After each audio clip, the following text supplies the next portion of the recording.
오늘 이 시간 우리에게 주시는 하나님 말씀은 구약성경 시편 148편 말씀 1절부터 14절까지 말씀을 봉독해 드리겠습니다.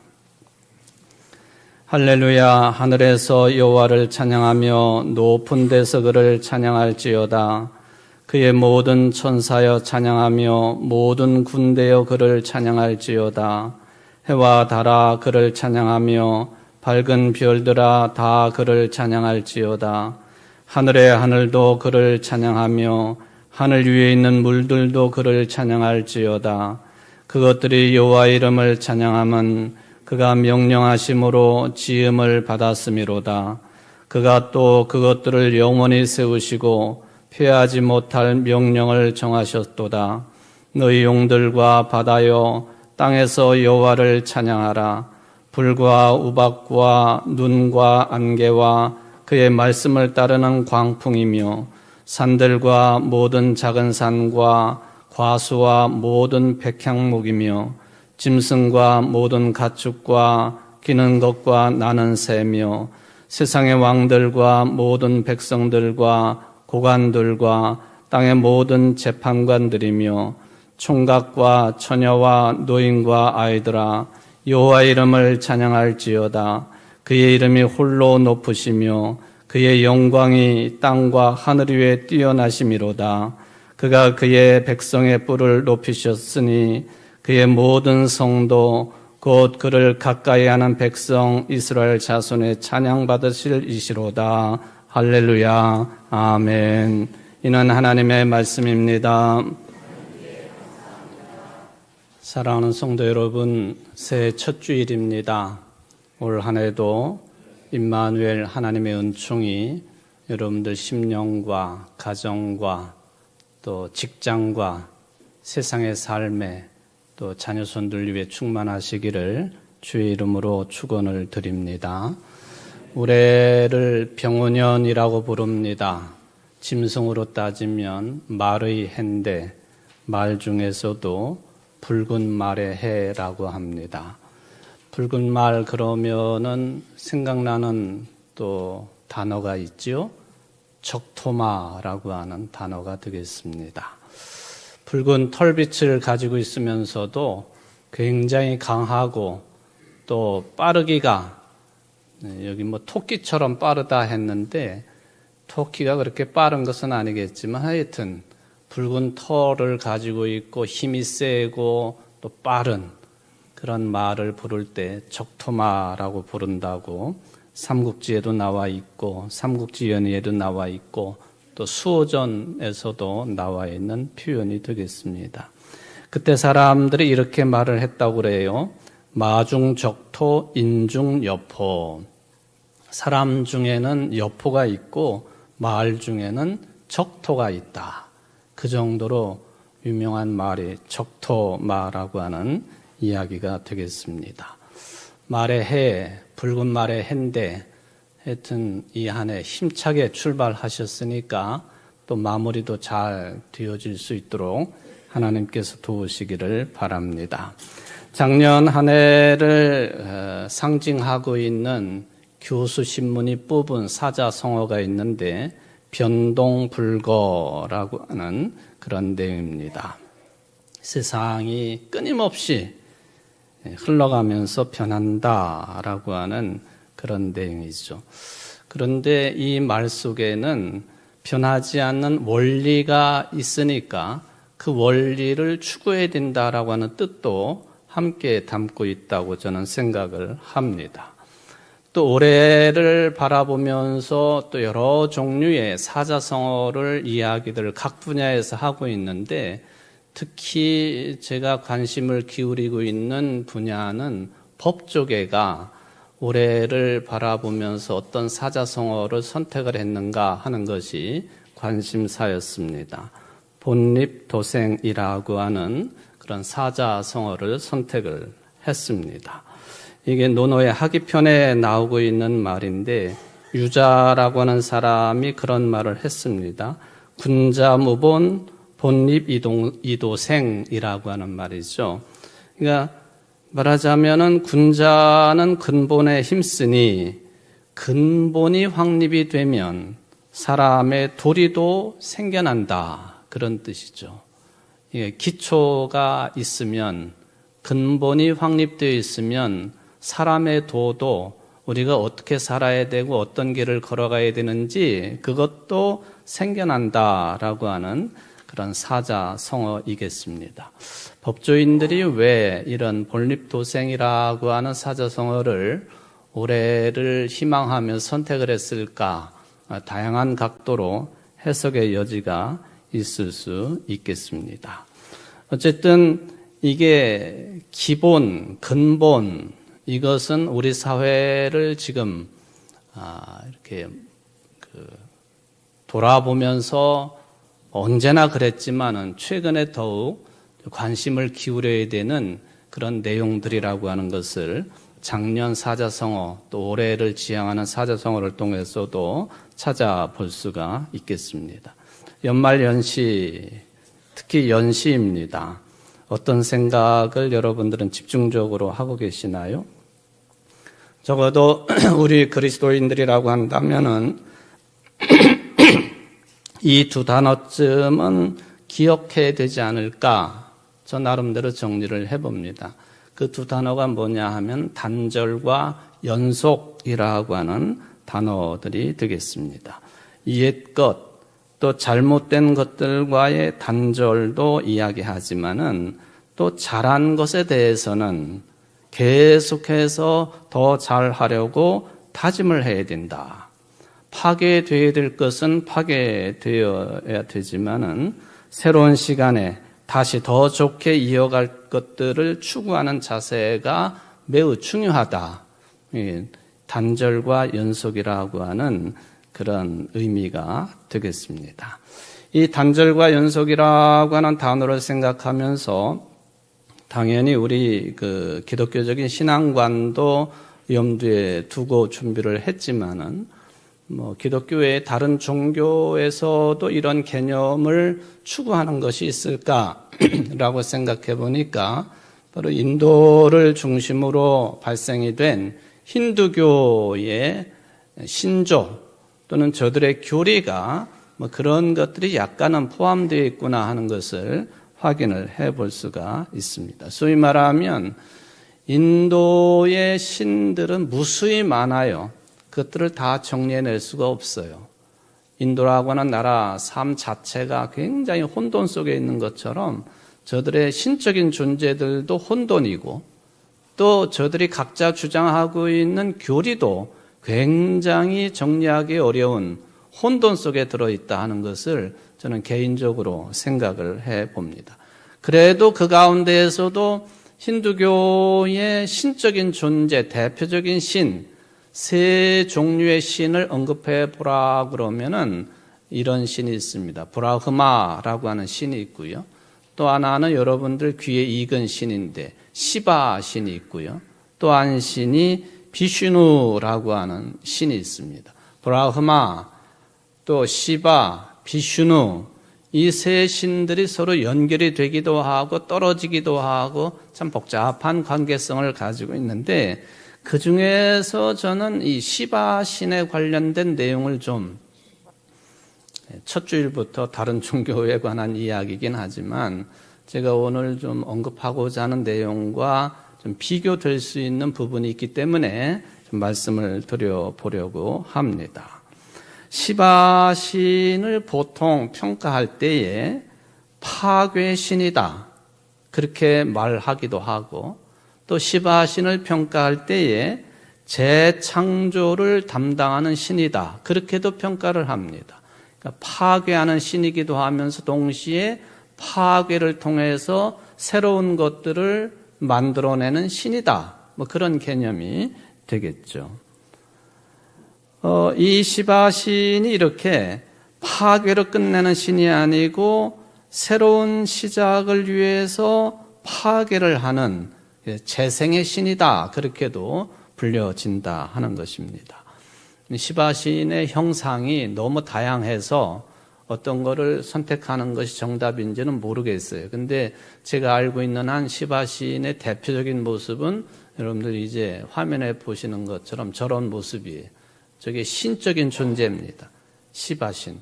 또 다음 장도 마찬가지고 그 다음 장도 마찬가지고 대체적으로 보면은 이 몸통 자체가 무슨 빛깔로 칠해져 있죠? 첫 장을 한번 무슨 색인 것 같아요? 푸른색이에요. 푸른색.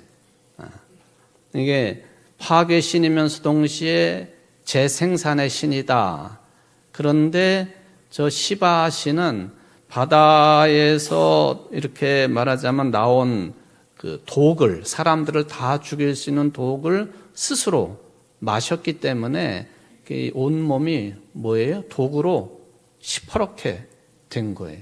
그래서 시바신 그럼 인도의 신 색깔을 이렇게 보시면은 저렇게 푸르딩딩하게 칠해져 있는 신은 시바신이야.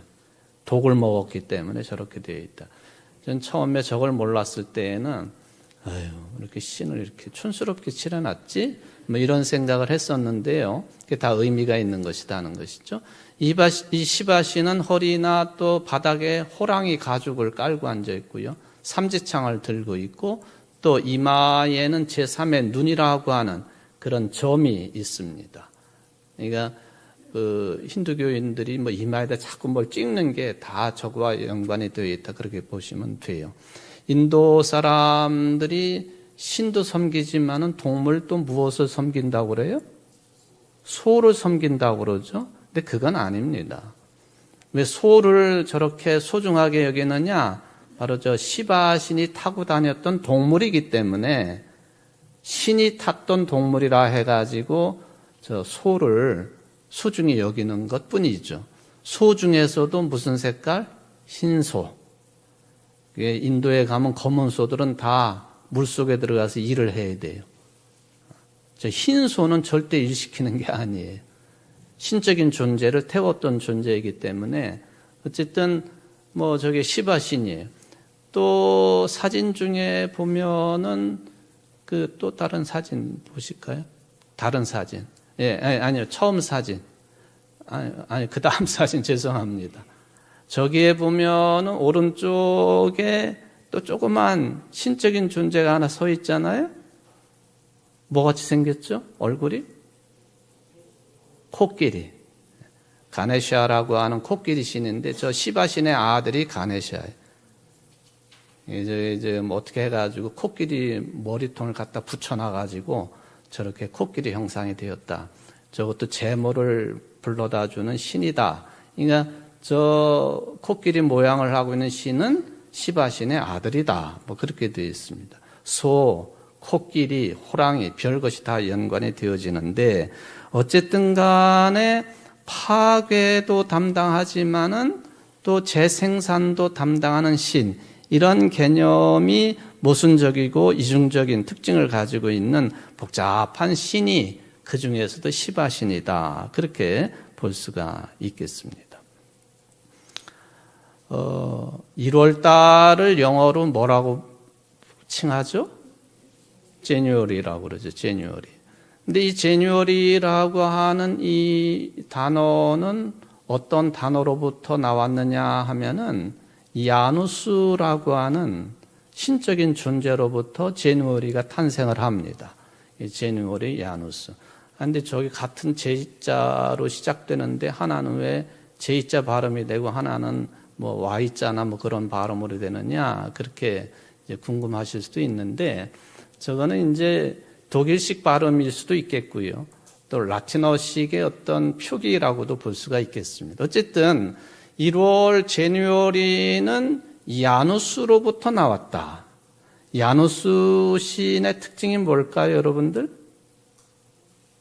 얼굴이 하나다, 두 개다? 두 개. 야누스적이다 그러잖아요. 양면성을 가지고 있다 그런 뜻입니다. 양면, 얼굴이 두 개예요. 야누스는 특히 문에 서 있는 신이에요. 문에 서 있는 신. 그러니까 들어올 때 얼굴이 보이고 나갈 때도 얼굴이 보이고 문을 지키는 신처럼 그렇게 여겨지는 신이 야누스 신이에요. 그러니까 1월은 시작하는 달 아니에요? 뭐 나가는 달일 수도 있고 들어가는 달일 수도 있고 어쨌든 그래서 제뉴어리는 야누스로부터 온 단어다라고 하는 그런 이야기입니다. 그러니까 과거와 미래가 겹쳐져 있는 달, 시작과 끝이 맞물려 있는 달, 또는 성공과 실패라고 하는 양가적인 의미를 가지고 있는 달이 제뉴어리 1월이라 그게 이제 일반적인 해석이라고 볼 수가 있겠습니다. 끝과 시작이라고 하는 양면성을 가지고 있다. 그래서 제뉴얼이다라고 이름을 붙였다고 하는 것을 생각해 볼 수가 있겠죠. 저는 이 제뉴얼이라고 하는 이 말이 뭐 철학이든 또는 뭐 신적인 존재로부터 나온 말이든 그렇게도 평가할 수 있지만은 저는 가만히 생각해 볼 때 이게 그 서양이 기독교 문명, 유대교의 문화를 받은 쪽이라고 한다면은 유대교의 신년 축제인 로시 하샤냐라고 하는 이 축제가 가지고 있는 개념하고도 연결되어 있다. 그렇게 해석을 해봅니다. 로시 하샤냐?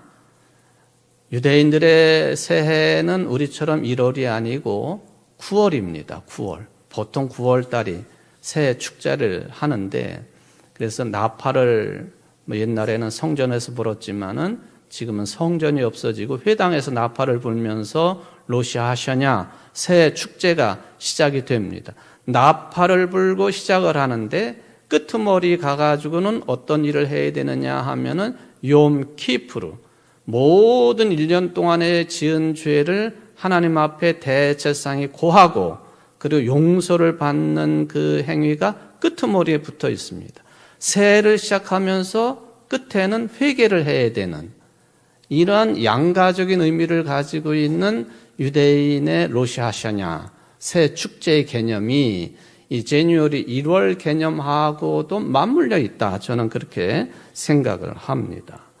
로시 하샤냐라고 하는 이 새 축제는요. 그 해의 머리, 한 해의 시작이라는 뜻이죠. 동시에 여호와 하나님의 심판의 개념이 들어 있습니다. 동시에 새로운 시작, 세상의 시작을 의미하는 뜻도 같이 들어 있습니다. 그러니까 이 유대인들의 로시 하샤냐 새해는 야누스처럼 양면성을 가지고 있는 그런 새 축제를 유대인들은 매년 아주 거대하게 진행하고 있다라고 하는 것을 생각을 해볼 수가 있는 것이죠. 새로운 시작을 알린다. 그리고 하나님께서 창조를 하셨다. 이게 이제 새 축제 때 특별히 강조가 되고 있는 신앙 고백입니다. 이처럼 유대인들에게는 매우 중요한 축제인 새 축제에 대해서 잘 알고 있었던 한 인물이 누구냐 하면 사도 바울입니다. 바리새인 중에 바리새인, 철저한 바리새인이었죠. 율법학자. 그러니까 예수 믿는 사람들을 볼 수가 없었던 인물 사도 바울입니다. 사도 바울이 로마 교인들에게 이런 말씀을 하십니다. 로마서 11장 36절 만물이 그에게서 나고 그로 말미암고 그를 위하여 있습니다. 그에게 영광이 세세 있기를 빕니다. 아멘. 로마서 11장 36절 말씀이에요. 좀 기억력이 좋으신 분들은 일주일 전 지난 주일 마지막 주일 제가 설교 시간에 이 로마서 11장 36절을 인용했다라고 하는 것을 기억하실 것이고 근데 뭐 아무런 표정 변화가 없으신 거 보면은 뭐 그냥 대충 넘어가도 될 것 같기도 하고요. 제가 오늘 본문을 시편 148편을 선택을 했는데요. 제가 이 로마서 11장 36절을 언급하면서 바로 지난 주일날 시편 148편에 대한 말씀을 이어서 드렸습니다. 시편 146편부터 150편까지가 형식상 똑같다. 시작과 끄트머리가 똑같은 단어를 사용한다라고 말씀드렸습니다. 그 단어가 뭐였죠? 할렐루야였습니다. 할렐루야로 오늘 본문을 시작하고 할렐루야로 마감을 했습니다. 구조적으로 똑같은 거예요. 할렐루야가 뭐라고 그랬죠? 하나님, 여호와 하나님을 찬양하라 그런 뜻이죠. 할렐, 할렐루야. 여호와 하나님을 찬양하라.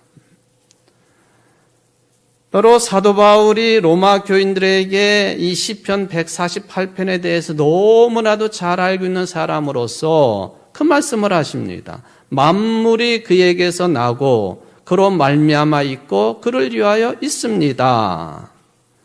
오늘 이 148편에 모든 인생이, 모든 짐승들이, 하늘도 땅도 바다도, 하늘 위에 하늘도 여호와 하나님을 찬양해야 되는 이유가 뭐냐라고 할 때에 그것들이 여호와의 이름을 찬양함은 그가 명령하심으로 지음을 받았음이로다. 하나님이 말씀하심으로 모든 피조 세계가 태어났고 생명을 얻었기 때문에 무엇을 해야 된다? 찬양해야 된다. 그 뜻이 148편에 강하게 들어있다라고 하는 것을 확인을 해볼 수가 있겠습니다. 그런데 이 창조의 이 깊이고 창조의 영성인데 이 창조의 영성을 가지는 사람들의 특징이 뭐냐? 우리 주변의 사물을 그냥 보지 않는다는 거예요. 우리들이 살아가고 있는 일상의 삶을 허투루 보지 않는다는 거예요. 사물을 면밀히 뚫어보고 우리 일상 속에서 이루어지고 있는 모든 현상들에 대해서도 의미를 부여하고 추구하고 그런 사람들일수록 여호와 하나님을 찬양하지 않을 수 없게 되어 있다. 말하자면 사물과 일상에서의 존재의 깊이와 신비를 경험하는 것 자체가 바로 할렐루야, 즉 여호와 하나님을 찬양하라는 말씀이 가리키는 내용이다 하는 거예요. 세상을 함부로 살면서 또 관찰하지 못하면서 깊이 있게 생각하지 않으면서 가볍게 여기면서 살아가는 사람들에게는 할렐루야, 여호와 하나님을 찬양하기가 쉽지 않다는 얘기예요. 세세하게 볼 줄 아는 사람들, 이것을 운영하는 손길을 찾아낼 수 있는 사람들, 섭리를 발견하는 사람들만이 할렐루야 할 수 있다. 이게 이제 148편을 통해서 우리가 찾아낼 수 있는 아주 중요한 내용이라고 생각해 볼 수가 있겠습니다. 제가 1월을 제뉴얼이 이게 야누스로부터 왔다라고 말씀을 드렸는데 이 1월이 과거와 현재 또 놓아야 될 것과 앞으로 잡아야 될 것, 파괴시켜야 될 것들과 건설시켜야 될 것들, 이런 양가 또는 양면성을 가지고 있는 1월이다.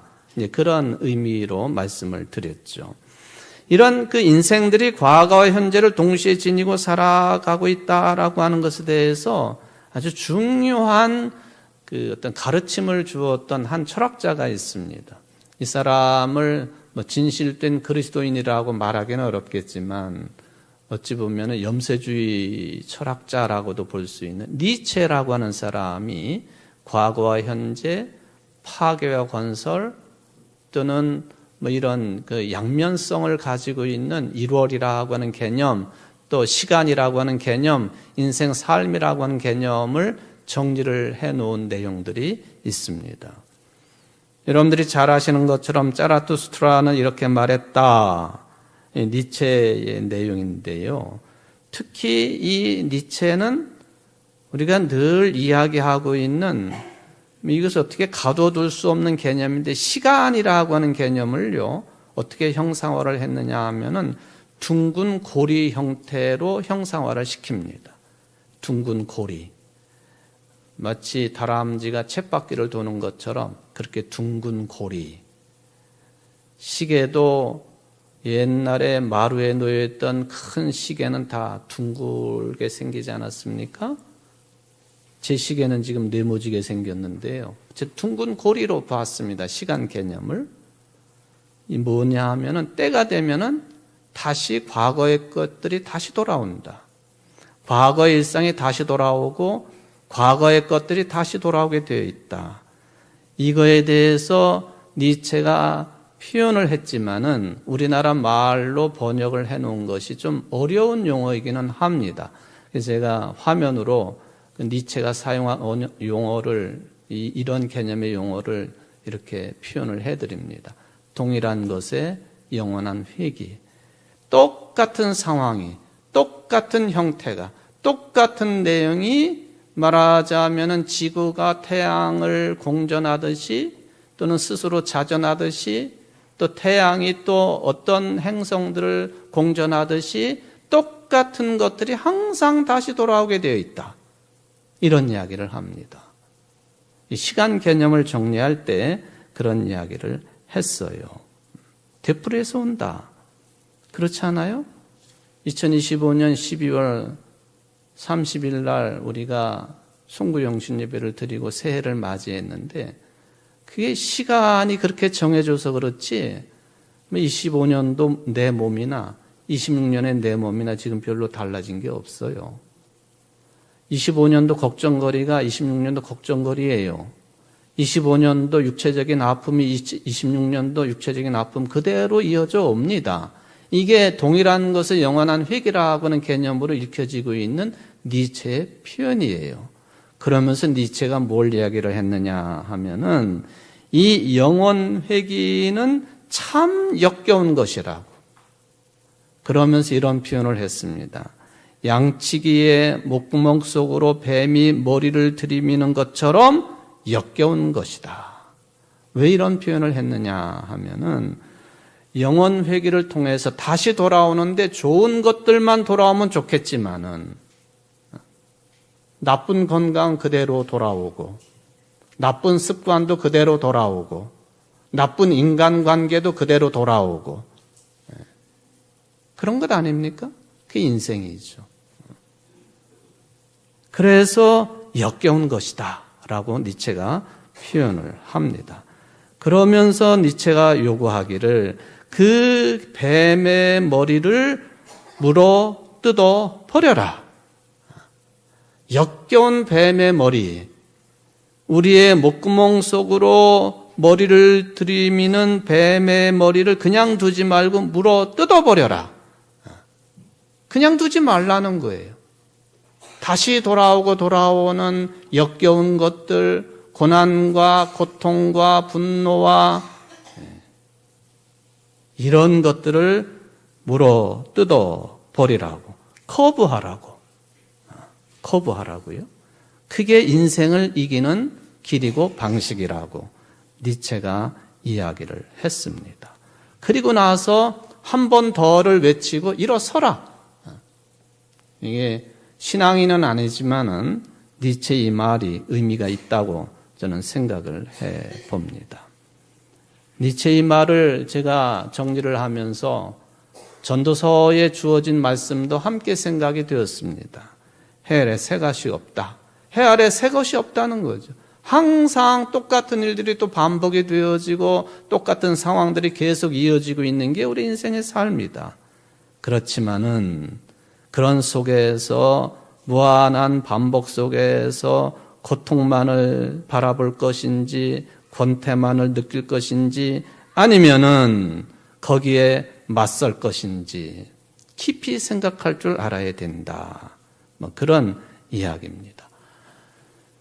니체의 이 시간을 이렇게 원형으로 봤다고 한다면 우리 기독교적인 시간의 개념은 직선입니다. 다시 돌아오지 않아요. 다시 돌아오지 않습니다. 그러나 니체가 그런 말을 했을 때 물어 뜯어라. 다시 한번 일어서라. 재기를 해야 된다. 라는 말을 들었을 때에 우리가 그럼 어떻게 해야만이 이러한 구차한 일상 속에서 늘 되풀이되고 있는 습관 속에서 어떻게 해야만이 다시 일어설 수 있겠느냐. 어떻게 해야만이 그리스도의 장성한 분량에 이르기까지 우리가 충만한 삶을 살아갈 수 있겠느냐 할 때 한 가지 팁을 드리면 계속 똑같은 일이 반복되지만 그 중에서도 좋은 것을 선택하라는 거예요. 좋은 것을 선택하라. 나쁜 것 선택하지 말고 부정적인 것 선택하지 말고 좋은 것, 선한 것을 선택하라.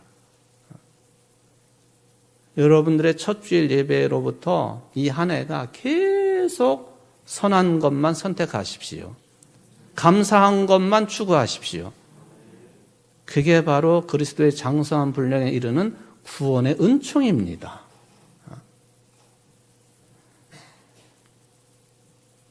예배드리는 일, 좋은 일이에요. 예배드리는 거 빼먹지 마십시오. 올 한 해. 헌금 열심히 드리는 거 빼먹지 마십시오. 봉사하는 거 허투루 생각하지 마십시오. 다 좋은 일이에요. 나한테도 좋은 일이지만은 토브 메우드 여호와 하나님이 기뻐하실 일이에요. 여호와 하나님이 좋아하실 일입니다. 그 선택을 계속하다가 보면 일상의 삶에 매몰되지 아니하고 구원의 은총을 날마다 체험할 것입니다. 여러분들이 잘 아시는 이어령 교수가 계시죠? 그분이 인생 마지막 타임에 예수님을 영접을 했어요. 자기 딸 때문에도 그랬지만은 그는 거의 죽기 전에 마지막으로 남겨놓은 말이 있습니다. 그분의 얼굴을 한번 보십시오. 죽기 직전의 모습입니다. 가족만 남아있는 저 모습이에요. 그래도 포기하지 아니하고 어떤 말을 남겨놓았느냐. 사람은 사랑한 만큼 남는다. 사람은 사랑한 만큼 남는다. 사도 요한의 말씀과 비슷한 이미지를 가지고 있습니다. 서로 사랑하라고. 인생의 본질을 사랑이라고 정리를 했습니다. 지식도 명예도 재산도 사라지지만 사랑만은 남는다고. 사랑이 뭐예요? 쉽게 표현하면 좋은 거예요. 여러분들 돌아가는 일상 속에서 매일같이 만나는 부부의 삶 속에서 부모 자식 관계 속에서 매주일 아니면 일주일에 몇 번씩 만나는 성도들 관계 속에서 같이 살아가고 있는 이웃들 속에서 세계 사람들과 함께 무엇을 찾아야 되겠습니까? 똑같아요. 쳇바퀴 돌아가는 것 같아요. 그 중에서 좋은 거 사랑을 찾으라는 거예요. 사랑을 찾으라. 사랑하는 성도 여러분, 올해 내내 여러분들 속에서 좋은 일만 이루어지기를 바랍니다. 창조주 하나님을 기억하고 고백하십시오. 교회 생활을 열심히 하면서 예배를 드리십시오. 구원의 은총을 누리십시오. 감사하고 감격하고 헌금하고 봉사하고 무엇보다도 하나님을 사랑하고 이웃을 내 몸처럼 사랑하는 좋은 일 매진하십시오. 그게 구원의 은총입니다. 올 한 해 동안에 우리 교회 공동체가 이 구원의 은총으로 충만한 교회 되기를 주의 이름으로 축원을 드립니다. 자비하신 하나님 감사를 드립니다.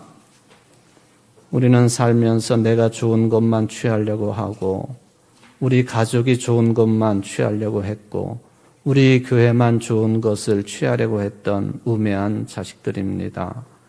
사랑의 하나님, 2026년 하나님의 은혜로 허락받았는데 매일 똑같이 반복되어지고 있는 일상이고 상황이고 고통이고 아픔이지만은 그런 속에서도 토브 메우드 하나님이 좋아하시는 것, 하나님이 기뻐하시는 것을 찾아 구할 줄 아는 구원의 은총에 충만히 거할 줄 아는 이 한 해가 될 수 있도록 성도들을 축복하시고 이 교회 공동체를 축복하시고 자녀손들을 축복하시고 세상의 삶을 축복하여 주시옵소서.